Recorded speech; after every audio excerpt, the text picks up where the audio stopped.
വാരണാസി ഗ്യാൻവാബി ക്ഷേത്രത്തിൽ പൂജ തുടരാമെന്ന് അലഹബാദ് ഹൈക്കോടതി. പൂജ നടത്താൻ അനുമതി നൽകിയ വാരണാസി ജില്ലാ കോടതി വിധി ചോദ്യം ചെയ്ത് മസ്ജിദ് കമ്മിറ്റി നൽകിയ ഹർജി ഹൈക്കോടതി തള്ളി. അതേസമയം ഹൈക്കോടതി വിധിക്കെതിരെ സുപ്രീം കോടതിയെ സമീപിക്കുമെന്ന് പള്ളി കമ്മിറ്റി വ്യക്തമാക്കിയിട്ടുമുണ്ട്. എസ് നന്ദഗോപനാണ് വാർത്തയുടെ കൂടുതൽ വിവരങ്ങളുമായി ചേരുന്നത്. നന്ദൻ, വിശദാംശങ്ങൾ.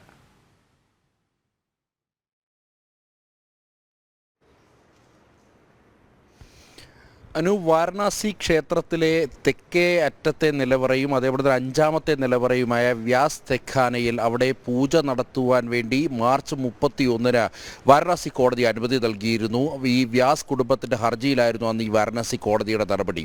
ഇതിനെ ചോദ്യം ചെയ്തുകൊണ്ട് ആദ്യഘട്ടത്തിൽ പള്ളി കമ്മിറ്റി സുപ്രീം കോടതിയെ സമീപിച്ചു. എന്നാൽ സുപ്രീം കോടതി പറയുന്നു അടിയന്തരമായി ഇത് കേൾക്കാൻ കഴിയില്ല. വാരണാസി കോടതിയുടെ നിർദ്ദേശം സംബന്ധിച്ചിട്ടുള്ള ഹർജി അത് അലഹബാദ് ഹൈക്കോടതിയിലാണ് ഹർജി എന്ന് സുപ്രീം കോടതി ചൂണ്ടിക്കാണിച്ചു. തുടർന്നാണ് ഈ പള്ളി കമ്മിറ്റി അലഹാബാദ് ഹൈക്കോടതിയെ സമീപിക്കുന്നത്. ഇന്നിപ്പോൾ അലഹാബാദ് ഹൈക്കോടതി ഇതിന്മേൽ സുപ്രധാന വിധി പുറപ്പെടുവിച്ചിരിക്കുകയാണ്. അതായത് ഹൈന്ദവ വിഭാഗത്തിന് ഇപ്പോൾ നിലവിൽ ഈ അഞ്ചാമത്തെ നിലവറയിൽ തുടരുന്ന പൂജ അത് തുടർന്നും അങ്ങോട്ട് അനുവദിച്ചുകൊണ്ടാണ് ഇപ്പോൾ അലഹാബാദ് ഹൈക്കോടതിയുടെ വിധിയുണ്ടായത്. പള്ളി കമ്മിറ്റിയുടെ ഹർജി പൂർണ്ണമായും തള്ളി. ഒപ്പം തന്നെ പള്ളി കമ്മിറ്റി ഈ ഹർജിയിൽ മുന്നോട്ട് വെച്ച വാദം ഈ കഴിഞ്ഞ ജനുവരി 17-ന് അവിടുത്തെ ജില്ലാ മജിസ്ട്രേറ്റിനെ ഈ നിലവറകളുടെ റിസീവറായി ചുമതല നൽകിക്കൊണ്ട് വാരണാസി കോടതി ഒരു ഉത്തരവിറക്കിയിരുന്നു. ഇതിനെ ചോദ്യം ചെയ്തുകൊണ്ടും ഈ പള്ളി കമ്മിറ്റി ഈ ഹർജിയിൽ തന്നെ ഇതേ ഹർജിയിൽ തന്നെ ഇതിനെ ചോദ്യം ചെയ്തിരുന്നു. എന്നാൽ ആ വാരണാസി കോടതി എടുത്ത നിലപാടിൽ ഒരു തരത്തിലുള്ള തെറ്റുമില്ല.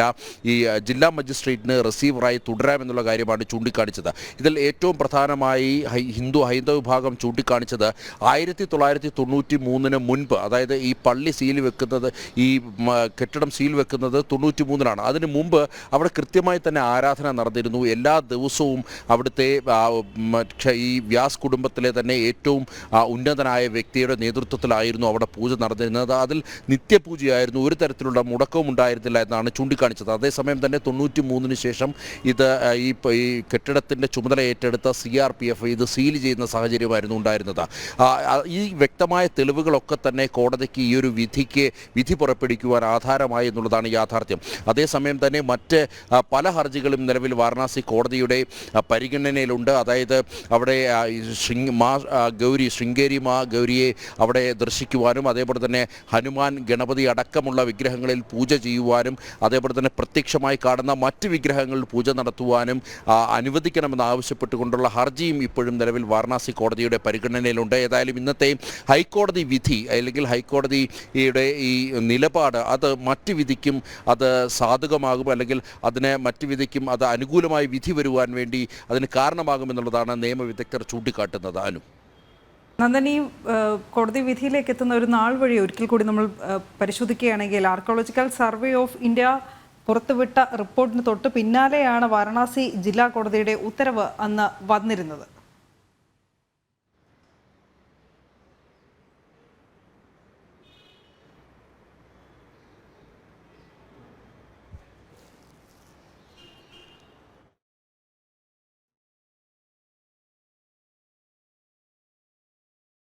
ഏറ്റവും പ്രധാനപ്പെട്ട വാർത്ത തന്നെയാണ് ഇന്ന് പുറത്തു വന്നിരിക്കുന്നത്. ഗ്യാൻവാബിയിൽ പൂജ തുടരാം എന്ന് തന്നെയാണ് അലഹബാദ് ഹൈക്കോടതിയും വിധി പുറപ്പെടുവിച്ചിരിക്കുന്നത്. ഹിന്ദു മത ആരാധനയ്ക്ക് അനുമതി നൽകിയ വാരണാസി കോടതി വിധിയെ ചോദ്യം ചെയ്ത് മസ്ജിദ് കമ്മിറ്റി നൽകിയ അപ്പീലാണ് അലഹബാദ് ഹൈക്കോടതി തള്ളിയിരിക്കുന്നത്. അതിന്മേലാണ് വിധി വന്നിരിക്കുന്നതും. എന്തായാലും പൂജ തുടരാം എന്നത് തന്നെയാണ് കോടതി വിധിയും.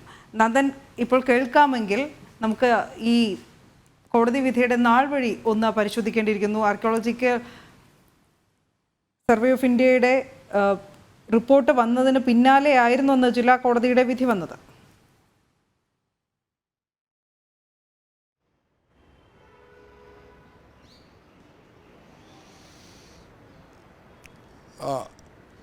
അതായത് ഇതുമായി ബന്ധപ്പെട്ട പല ഹർജികളും വാരണാസി കോടതിയുടെ ജില്ലാ കോടതിയുടെ മുന്നിലുണ്ട്. ഇതിൽ ഏറ്റവും പ്രധാനപ്പെട്ടത് വ്യാസ് കുടുംബം നൽകിയ ഹർജിയായിരുന്നു.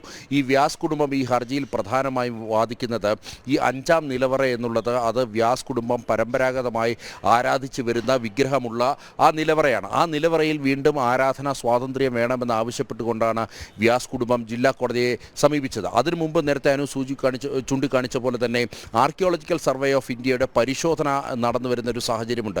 ആർക്കിയോളജിക്കൽ സർവേ ഓഫ് ഇന്ത്യയുടെ പ്രാഥമിക പരിശോധനയിൽ തന്നെ ഇത് ക്ഷേത്രമാണ് എന്നതിൻ്റെ വ്യക്തമായ തെളിവുകൾ ലഭിച്ചിരുന്നു. പ്രത്യേകിച്ച് അവിടുത്തെ ഈ ക്ഷേത്രത്തിൻ്റെ ചുറ്റുമതിലുകളിൽ ഉണ്ടായിരുന്ന വിഗ്രഹങ്ങളുടെ രൂപങ്ങൾ, അതേപോലെ തന്നെ അവിടുത്തെ മുകളിൽ ഉത്തരത്തിൻ്റെ കൊത്തുപണികൾ, ഇതെല്ലാം തന്നെ ക്ഷേത്രത്തിൻ്റെതായിട്ടുള്ള കൊത്തുപണികളും അതേപോലെ തന്നെ ശിലാരൂപങ്ങളുമാണ് എന്നുള്ള കാര്യം ആർക്കിയോളജിക്കൽ സർവേ ഓഫ് ഇന്ത്യക്ക് അത് ബോധ്യമായിരുന്നു. അതേസമയം തന്നെ അവിടെ കാർബൺ ടെസ്റ്റ് അടക്കമുള്ളതുമായി മുന്നോട്ട് പോകാൻ, അല്ലെങ്കിൽ അത്തരം പരീക്ഷണങ്ങളുമായി മുന്നോട്ട് പോകുവാൻ വേണ്ടി അതിനെ എതിർത്ത് പള്ളി കമ്മിറ്റി ഇപ്പോൾ നിലവിൽ ഹർജി ഫയൽ ചെയ്യുന്ന സാഹചര്യം നിലനിൽക്കുന്നു.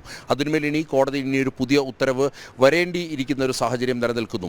ഏതായാലും ഇപ്പോൾ നിലവിൽ വന്ന ഈ ഒരു അലഹാബാദ് ഹൈക്കോടതിയുടെ ഉത്തരവിനെ ചോദ്യം ചെയ്ത് സുപ്രീം കോടതിയെ സമീപിക്കുമെന്നാണ് ഇപ്പോൾ ഇതിനോടകം തന്നെ പള്ളി കമ്മിറ്റി വ്യക്തമാക്കിയത്. അതേസമയം തന്നെ ഈ വിഷയവുമായി ബന്ധപ്പെട്ട് പള്ളി കമ്മിറ്റി സുപ്രീം കോടതിയെ സമീപിച്ചാലും ഈ അലഹാബാദ് കോടതിയുടെ ഉത്തരവിൽ നിന്നും മറിച്ചൊരു ഉത്തരവ് ഉണ്ടാകാൻ സുപ്രീം കോടതിയുടെ ഭാഗത്തുനിന്നും ഇടയില്ല എന്നുള്ളതാണ് നിയമവിദഗ്ധർ ചൂണ്ടിക്കാട്ടുന്നത്. അതിന് അവർ കൃത്യമായി തന്നെ ഇതുമായി ബന്ധപ്പെട്ട തെളിവുകൾ അതിന് ആധാരമാകുമെന്നുള്ളതാണ് നിയമവിദഗ്ധർ വ്യക്തമാക്കുന്നത്. അതായത് നിലവിൽ ആർക്കിയോളജിക്കൽ സർവേ ഓഫ് ഇന്ത്യയുടെ ഭാഗമായി നടത്തിയ പഠനങ്ങളുടെ റിപ്പോർട്ട്, ഒപ്പം തന്നെ നിലവിൽ വാരണാസി കോടതിയുടെയും അതേപോലെ തന്നെ അലഹാബാദ് കോടതിയുടെയും ഒക്കെ തന്നെ നിരീക്ഷണങ്ങൾ, അവർ കണ്ടെത്തിയ തെളിവുകളെല്ലാം തന്നെ ഇതിൽ ആധാരമാകുമെന്നുള്ളതാണ്. അതിനാൽ തന്നെ ഹൈന്ദവ വിഭാഗങ്ങൾക്ക് തുടർന്നും മറ്റ് വിഗ്രഹങ്ങളിൽ കൂടി ആരാധന നടത്തുവാനുള്ള ഒരു സ്വാതന്ത്ര്യം, അല്ലെങ്കിൽ അതിനുള്ള അധികാരം സുപ്രീം കോടതിയുടെ ഭാഗത്തുനിന്നും ഒരുപക്ഷെ ഈ കേസുമായി ബന്ധപ്പെട്ട് പള്ളി കമ്മിറ്റി കോടതിയെ സമീപിക്കുമ്പോൾ ഉണ്ടാകും എന്നുള്ളതാണ് നിയമവിദഗ്ധർ ചൂണ്ടിക്കാട്ടുന്നത്. അതായത് ഹൈന്ദവ വിഭാഗത്തിന് ക്ഷേത്രം പൂർണ്ണമായും തുറന്നു നൽകുവാനുള്ള നാൾ വഴികൾ ഓരോന്നും സൃഷ്ടിക്കപ്പെടുന്നു എന്നുള്ളതാണ് യാഥാർത്ഥ്യമാണ്.